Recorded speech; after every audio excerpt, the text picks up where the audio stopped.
Buenas noches, señoras y señores espectadores. Bienvenidos al programa Sal y Llum. Esta noche empezamos hablando en castellano porque nuestro invitado de hoy es andaluz.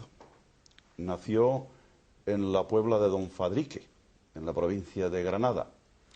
Él es un teólogo, una personalidad en el mundo de la religión y de la teología. Tiene, entre otros títulos, el grado de doctor en teología por la Universidad Gregoriana de Roma. Ha sido profesor catedrático de la Universidad, de la Facultad de Teología de la Universidad de Granada. Profesor invitado de las Universidades Gregoriana de Roma, de Comillas en Madrid y de la UCA en El Salvador. Ha publicado más de 30 libros, entre los que se encuentran La Alternativa Cristiana, Símbolos de Libertad, Teología de los Sacramentos, Teología para Comunidades, Los Pobres y la Teología, Víctimas del Pecado, Dios y nuestra felicidad, La ética de Cristo, Espiritualidad para insatisfechos, etcétera, etcétera. Se trata de don José María Castillo Sánchez. Buenas noches, don José María. Buenas noches. Queríamos hablar de un libro en esta entrevista que no lo he nombrado antes. Y es un libro que usted publicó, debe hacer unos 10 o 12 años o más, que se titula La Iglesia que quiso el concilio. Vamos a seguir con el tema. Usted ha dicho antes que el concilio renovó la teoría, la teología de la Iglesia, pero no su organización. Y también dice usted en el libro que hay un responsable de esto, que es la Curia Vaticana. ¿Usted sigue pensando que la Curia tiene mucha responsabilidad en esto? Tiene casi toda la responsabilidad, por no decir toda, porque, bueno, decir un casi toda o toda son formas de hablar. Claro, porque a fin de cuentas el poder y el ejercicio de la autoridad en la Iglesia está organizado de manera que está centralizado. Es como una pirámide, esto se ha dicho tantas veces, es una estructura piramidal. Pero invertida. No, ahora no está invertida, sino que es arriba en la... Invertida quiero decir porque termina en un solo hombre, pero que es el Papa. Se sostiene sobre ella.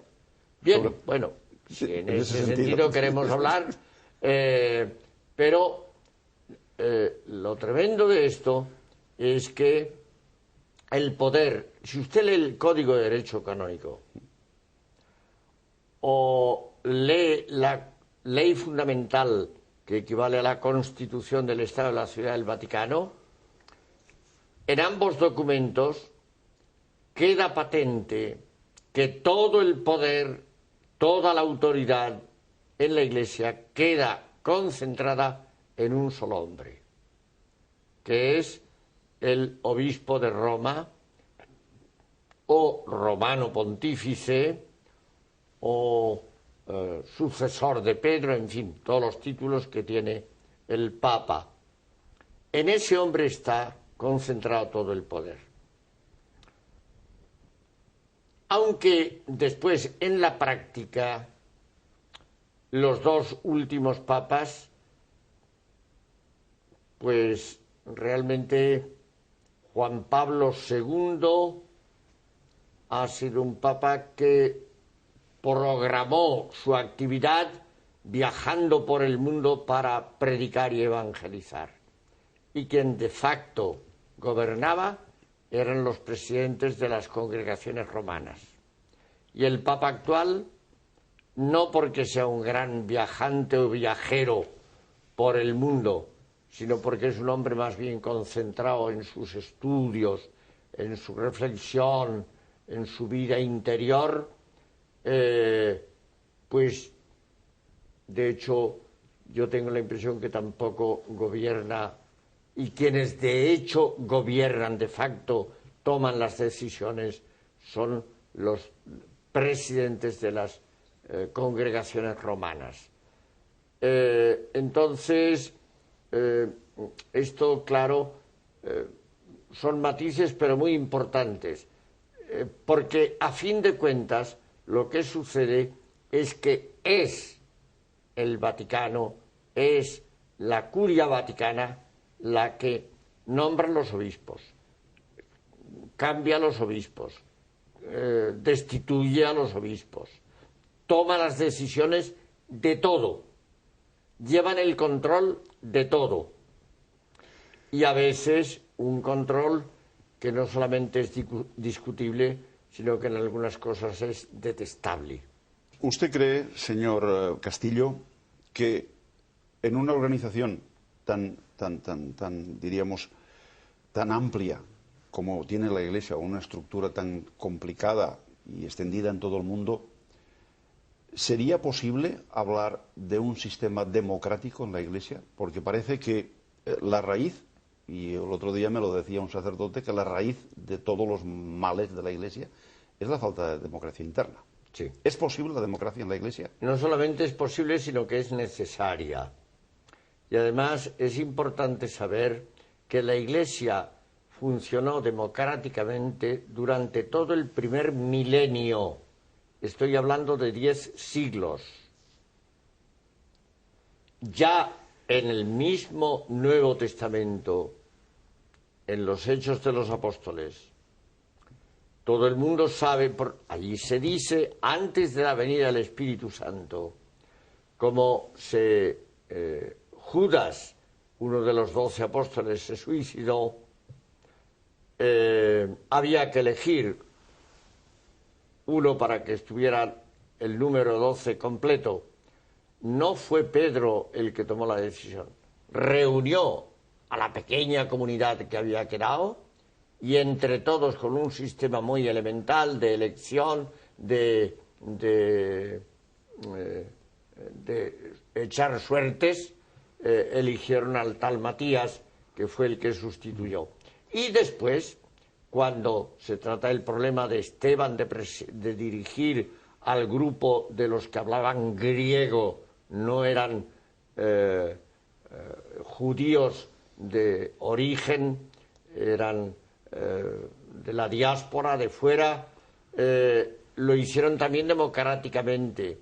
Y después, cuando Pablo y Bernabé van por las iglesias eligiendo, utilizan un verbo en griego que es muy significativo, que es el verbo heirotoneo, y el verbo heirotoneo en griego significa literalmente votar a mano alzada. Iban así designando a los presbíteros que gobernaban en cada iglesia. Bueno, y es importante saber que en aquel tiempo en que no había democracias, la democracia la inventaron los griegos. Pero bueno, era una democracia muy particular y además no duró mucho porque después vino el imperio y allí quien mandaba era el emperador de Roma. Por tanto, en aquellos siglos en que no había democracias, sin embargo, eran las comunidades las que elegían democráticamente al obispo en cada ciudad. Y al obispo de Roma, al sucesor de Pedro, lo elegía la comunidad de Roma democráticamente. Es más, esto es muy importante que lo sepa la gente. Los grandes defensores del sistema democrático de designación de cargos y de toma de decisiones fueron precisamente los papas. El Papa León Magno en el siglo V, el Papa Gregorio Magno, Gregorio I en el siglo VI. Por poner dos ejemplos, estos hombres, hay que leer sus discursos, sus documentos, sus cartas, eran los grandes defensores del sistema democrático. La frase célebre de León Magno: el que ha de gobernar y presidir a todos debe ser elegido por todos. Y esto estuvo en vigor hasta el siglo XI. Por tanto, durante más de 1000 años. y aquella iglesia era tan iglesia como la iglesia actual. Yo me pregunto, y pregunto a los televidentes, si aquella iglesia, cuando no había democracias en los sistemas políticos imperantes, mantuvo el sistema democrático porque creían en la presencia del Espíritu de Dios en todo el pueblo cristiano, ¿es que eso ha desaparecido en este momento? No.